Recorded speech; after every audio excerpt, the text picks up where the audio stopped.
ኢራን ላስከፊ ውድቀቷ የስነ ልቦና ጦርነት ታውጆባታል አሉ የሀገሪቱ መንፈሳዊ መሪ አያቶላ አሊ ሰይድ ካሜኔይ። ካሜኔይ says Tehran fascist propaganda war aimed at its downfall። በሌላም ዜና አሉ የአሜሪካው ፕሬዚደንት ዶናልድ ትራምፕ considers new United States of America strikes against Iran impossible። ሩሲያ በበኩሏ ኢራን ዩራኒየም የማብላላት መብት አላት ስትል አቋሟን ገልጣለች። ይህንኑ ርዕሰ ጉዳይ በዓለም አቀፉ ትንታኔ ዘገባችን መርጠና አሰናድተነዋል። ከትንታኔ ዘገባው ጋር ትዕግስቱ በቀለ ነኝ።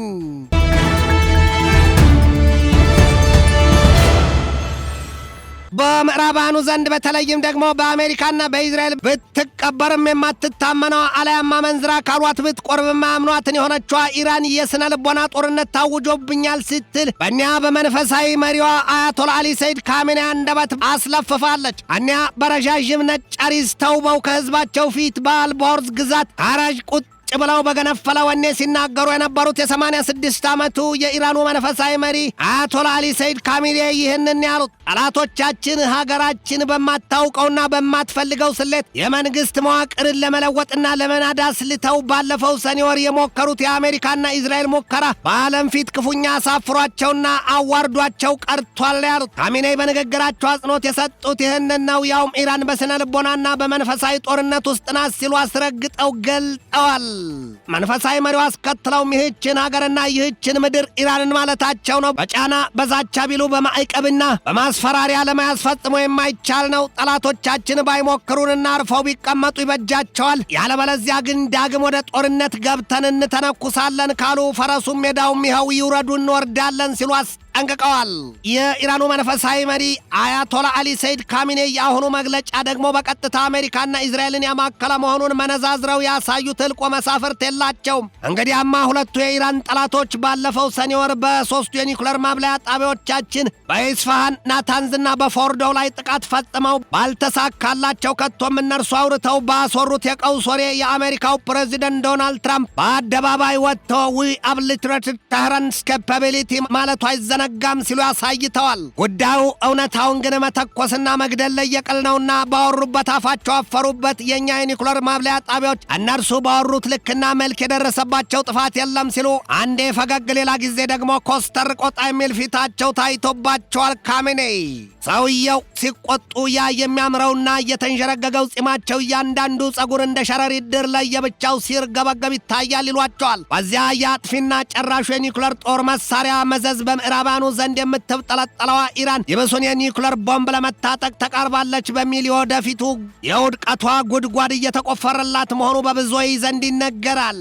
የአሜሪካው ፕሬዚደንት ዶናልድ ትራምፕ ኢራን ዳግም ዩራኒየም ለማብላላት ስራ የምትጀምር ከሆነ ሲሉ ክፉኛ ሊያጎኗት በዛቻ አምለው ተገዝተዋል። ኢራን በበኩሏ ዩራኒየም የማብላላትና ለሰላማዊ አገልግሎት የማዘጋጀት መብት አለኝ፣ ነገር ግን የኒውክሌር ጦር መሳሪያ መታጠቅ አልፈልግም ስትል በተደጋጋሚ እርስ በርሱ የሚጋጭ መረጃ ማውጣቷ አይዘነጋም ይሏታል። ይሁንና ግን ኢራን በዚህ ወቅት 480 ኪሎ ግራም በላይ ተብላልቶ ጣጣውን የጨረሰና 10 በላይ የኒውክሌር ጦር መሳሪያ ለመስራት የሚያስችላት ዩራኒየም መሸሸጓን የዓለም አቀፉ የአቶሚክ ኃይል ተቆጣጣሪ ተቋም ሳይቀር ይወነጅላታል። ይህንን ሁሉ ግፊት በልባቸው አምቀው ይዘው ወኔ የሚያራዣቸው የኢራኑ መንፈሳዊ መሪ አያቶላ አሊ ሰይድ ካሜኔይ ያሉ የጠላቶቻችን ሩጫና ቅብጠት ዋናው ግባቸው የኢራንን አብዮት ትሩፋትና መንፈሳዊ ሀብት ደብዛውን ለማጥፋት ነው። ያግና አይሆንላቸውም፣ ባይሞክሩት ይበጃቸዋል ሲሉ ያስጣሉት የእናታቸውን ጡት ይሁንባቸው ነው ያሉት። አያቶላው ይላሉ ጠላቶቻችን በኢራን ህዝብ መካከል ጥላቻ፣ ክፍፍልና ተቃውሞን ዘርተው ሊያዳክሙትና ለፍቶ መና ሊያደርጉት አስልተዋል። ይሄ ደግሞ ለብልህ አይመክሩም፣ ለአንበሳ አይመትሩም ነው። አሊያም ደግሞ ከኛ በላይ ፉጨት አፍ ማሞጥሞጥ ነውና ባይደክሙን መክራቸዋለን፣ ካላረፉ መከራ ነው፣ ትርፉን አውቀው ይግቡበት ሲሉ አስጠንቅቀዋል። የኢራኑ መንፈሳዊ መሪ አያቶላ አሊ ሰይድ ካሜኔይ በዚያች ሀገር የስልጣን ደረጃ የሁሉም የመጨረሻ ውሳኔ አሳሪና ፈቺ አሊያም አድራጊ ፈጣሪ ናቸው ይሏቸዋል። ያ ሲባልም ደግሞ በኢራን ፖለቲካ ቢሉ በወታደራዊ በሁሉም የሀገሪቱ ጉዳይ ትልቁ የውሳኔ ሰጪ ሰው ናቸው።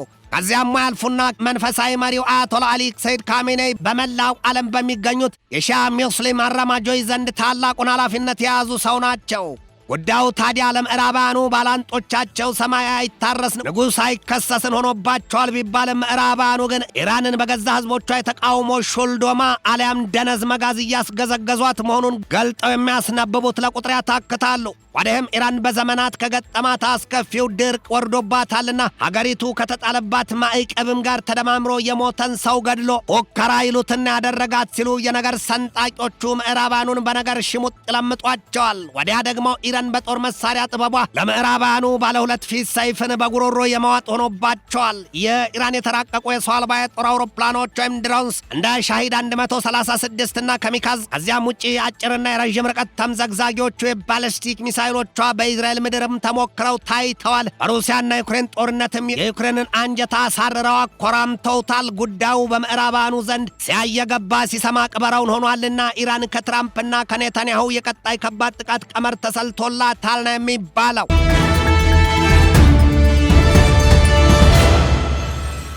ዋሽንግተን ፖስት ይላል ይህ ሁለት ወዳጅ ሀገራት ወዳጅ መሪዎች ትራምፕና ኔታንያሁ ቢቢ ኢራንን በዳግምና ከባድ ጥቃት ቅስሟን ለመስበር እያደቡ ነው ሲል ያሳያል። ለዚያ የሁለቱ ሀገራት የኢራን ቀጣይ ጥቃት ደግሞ 4 አማራጮች መቀመራቸውም የተገለጠው ያው መረጃው የወጣው ትናንትና ረቡዕ ሆኖ 4ቱ አማራጮች ደግሞ አንደኛው የእስራኤል የተናጥል ጥቃት፣ ሁለተኛው በእስራኤል የሚመራና መጠነኛ የአሜሪካ ተሳትፎ ያለው ጥቃት፣ ሶስተኛው ሙሉ በሙሉ የሁለቱ ሀገራት የጋራ ጥቃትና የአሜሪካ መራሽ ግዙፍ ጦርነት መሆናቸው ታውቋል።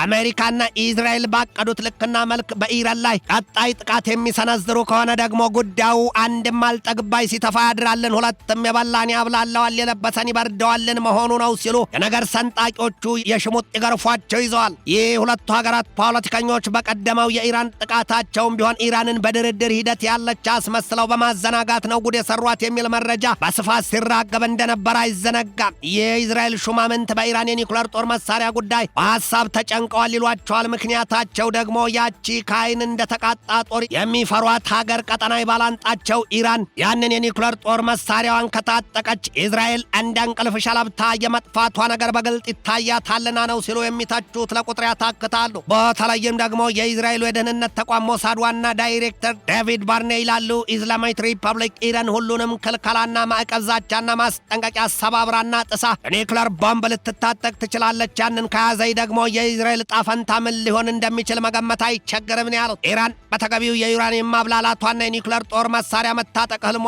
ጨርሶ ካልመከነ በስተቀር አሁንም መጥፎ ስምምነት ሊፈረም ይችላልና ጥንቃቄ ያስፈልጋል ሲሉ በአጽንኦት ገልጠዋል። ይህ በእንዲህ እንዳለ የድፍን የመካከለኛው ምስራቅ ቀጠና በከፍተኛ ስጋት ውስጥ መውደቁ ተነግሯል። ከዚያ የመካከለኛው ምስራቅ ቀጠና ሀገራት ጉዳዮች የመርፌ ጠብታ ያህል ሲጠነቀል እንኳን የሐውቲዎች አቋም የተሳለ ባለ ሁለት ፊት ሰይፍን መሆኑን ወዲህም በየመን አዲስ የእርስ በርስ ጦርነት ስጋትና መዘዝ፣ በጋዛ ሰርጥ ከሰላም ስምምነቱ መጽናት በኋላ ምን አይነት ቅርጽ ያለው መንግስት እንኳን ባይሆን አስተዳደር ሊመሰረትና ሊቆም ይችላል የሚለው ጥያቄ አልተመለሰም። ባለፈው ጥቅምት ወር በጋዛ ሰርጥ ከተደረሰው የተኩስ አቁም ስምምነት ጋር ቀድሞ በቀይ ባህር በባብ አልማንዳብ ቢሉ ከኤደን ባህር እስከ ህንድ ውቅያኖስ በሚዘረጋው ኃይላቸው ከጉሮሮ የተሰነቀረ አጥንትን ሆነው የነበሩት የየመን ሐውቲዎች ዛሬ ነፍጣቸውን ማውረዳቸው ካልሆነ በስተቀር ከናካቴው አርፈውና ርቀው ተቀምጠዋል ማለት አይደለም። አኒያ ጥይት ኳሱን አሊያም የጦር ሜዳ ኳስ ሜዳቸው ነው የሚባልላቸው የሐውቲ ኃይሎች ታዲያ ከሐማስና ከኢራን ጋር የጠበቀና የቅርብ ግንኙነታቸው አሳርፎ አስቀምጣቸውም ነው የሚባለው። ኢራንና ሐማስ ከተነኩ አፍንጫን ሲመቱት አይን ያለቅሳልና በቀጥታ ነፍጣቸውን ደግነው ለማንም አይመለሱም ይሏቸዋል። ያኔ በዚያ አሁን አለስ ባለው የእስራኤልና የሐማስ ጦርነት ወቅት ሐውቲዎች ከ2209 ኪሎ ሜትር ርቀት ላይ እስራኤልን በሚሳይል ቅዝምዝማቸው አሰነቷን ማስጨረሳቸው አይዘነጋም። ሐውቲዎችን በተገቢው የሚያውቋቸው ይሏቸዋል የድንጋይ ንፍሮ ናቸው። ዕድሜ ለቻይና ትበል እንጂ ሳውዲ አረቢያን ብትሆን ለ7 ዓመታት ከኢራን ጋር ተቃቅራ በነበረችባቸው ዘመናት በሐውቲዎች እጅ የመንታ እሳት አለንጋ ግርፋት እንደወረደባት ይታወቃል። በዚያን ጊዜው የሐውቲዎች የሳውዲ አረቢያ ምድር ጥቃትም በሀገሪቱ ግዙፍ የነዳጅ ዘይት ዘይት ማቀነባበሪያ አራምኮ ኩባንያ ላይ ማዕት ማውረዳቸው ይታወሳል። ይህ የመን ሀውቲዎች በሀገሪቱ የዓለም አቀፉ ህብረተሰብ እውቅና ከተሰጠው የየመን መንግስት ጋር የተደረሰው የ3 ዓመት ተኩል የሰላም ስምምነትም ቢሆን አሁን የህልም እሸት ይሉትን ሆኗል ነው የሚባለው። በተያዘው ታህሳስ ወር መባቻ ቀናት በየመን ደቡባዊውን ክፍል የመሸጉት ሌሎች አማጽያን ኃይሎችም ግዙፍ የተባለ ጥቃት ማወጃቸው ሲገለጥ በዚያ ዘመቻቸውም ከሳውዲ አረቢያ የሚያዋስነውንና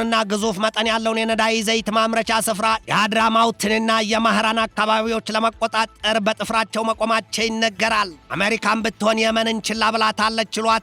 የትራምፕ አስተዳደርን በሀውቲዎች ላይ ማዕቀብ መጣሉን ትቶታል በሚል ክፉኛ ይጠለጠላል። ይህ ሁሉ መስቀልቅሎሽ የሞላና የፈሰሰበት የመካከለኛው ምስራቅ ቀጠና ምድር ከሚነገር ከጦርነትና ከግጭት ነጻ ይወጣል ተብሎ ባይታመንም ነገር ግን ጥያቄ የሆነው ጉዳይ ለዚያ ቀጠና ፖለቲከኛ ሸምጋይ ገላጋይ ከምድር ወይስ ከሰማይ የሚለው ነው።